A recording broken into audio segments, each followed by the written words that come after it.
On Christmas Day, southern Lebanon's uneasy calm was shattered in an instant, as the world paused to celebrate a day of peace and reflection. A precision Israeli drone strike targeted a moving vehicle in the quiet town of Ansariya, sending shockwaves through the region and breaking the silence that had settled over the border.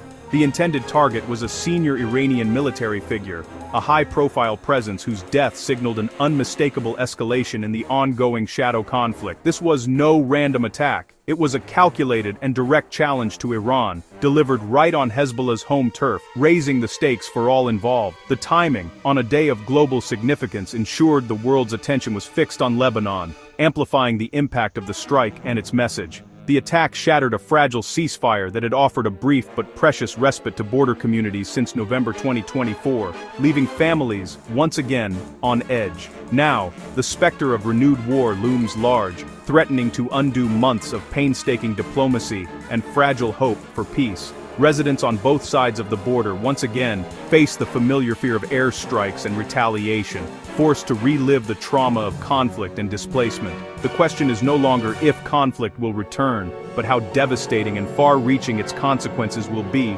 for ordinary people caught in the crossfire. The region now stands on the brink, with peace hanging by a thread and the future more uncertain than ever. The man killed was Hussein Mahmoud Marshad al-Jawhari, a senior commander in Iran's elite Quds Force. The Quds Force, the IRGC's external operations arm, orchestrates Iran's influence across the Middle East through proxies like Hezbollah. Al-Jawhari reportedly led Unit 840, responsible for planning attacks against Israeli and Western targets. His assassination is a major blow to Iran's regional operations. Commanders like him are not easily replaced. Israel's strike was both a tactical removal and a warning. No IRGC leader is safe, even in friendly territory. The move disrupts Iran's proxy network and signals Israel's intelligence reach. For Iran, it's a loss that weakens its command structure in Lebanon and Syria. For Israel, it's a calculated escalation in a deadly regional chess game.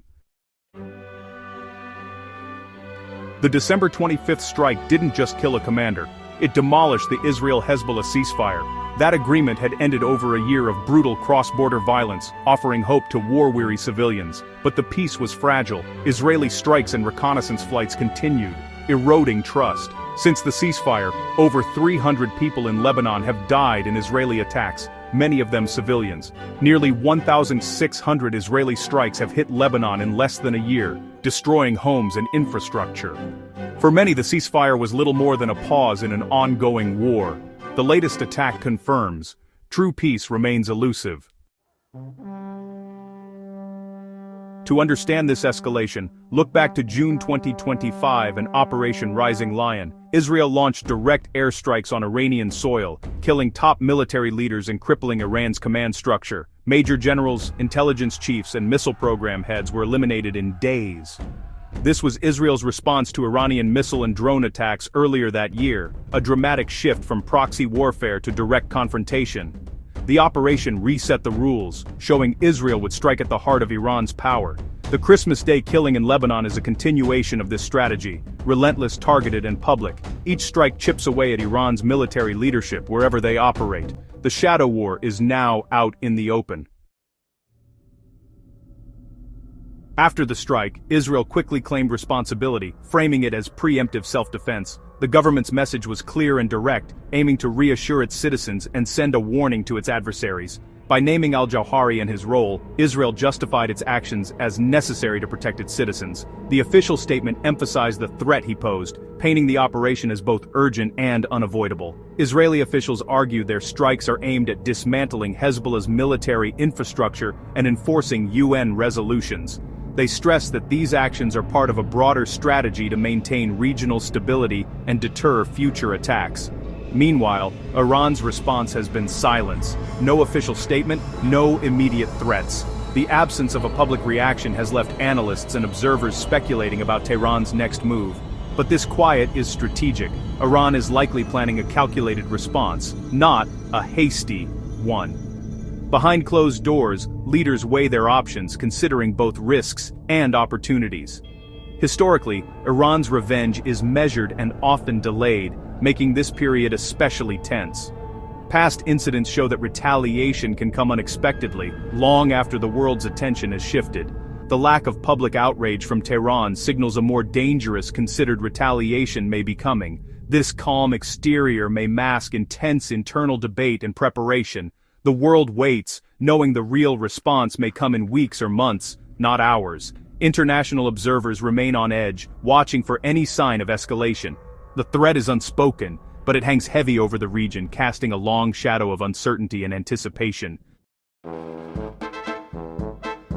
The killing of al-Jawhari marks a dangerous new phase in the Israel-Iran shadow war. This targeted strike has sent shockwaves through the region, signaling that covert operations are now escalating into more open and brazen attacks. The boundaries between shadow conflict and open warfare are blurring, raising fears of a much larger confrontation. The risk of escalation is higher than ever. Recent strikes have stripped away any pretense of deniability. Both sides are now openly trading blows, and the world is watching as tensions mount. Each new attack increases the likelihood of a direct clash, with the potential to spiral out of control. Iran faces pressure to respond forcefully, especially after losing so many top commanders. The public outcry in Tehran is growing, and hardliners are demanding a show of strength. The government must weigh its options carefully, knowing that any miscalculation could have dire consequences. A severe Iranian response could trigger a devastating cycle of retaliation. Each side has the capability to inflict serious damage, and the fear is that tit-for-tat attacks could quickly escalate into a full-scale war, engulfing the region in violence. The Israel-Lebanon border is the likely flashpoint, with Hezbollah poised to act. Any misstep here could ignite a broader conflict, drawing in multiple actors and opening new fronts in the shadow war. Renewed conflict would be catastrophic for civilians and could draw in global powers. The humanitarian cost would be immense, and the international community is scrambling to prevent a wider disaster. The region is balanced on a knife's edge. Every move now carries enormous risk. Diplomats are working overtime, but the margin for error is razor thin. Israel's campaign has achieved tactical goals but raised the strategic stakes. The military successes come at the cost of heightened instability, and the long-term consequences remain uncertain. The coming days will reveal whether leaders step back from the brink or plunge the region into wider war. Their decisions now will shape the fate of millions and determine whether peace is still possible. For now, the world watches, hoping for restraint as the shadow war threatens to explode. The stakes have never been higher, and the next move could change the course of history in the Middle East.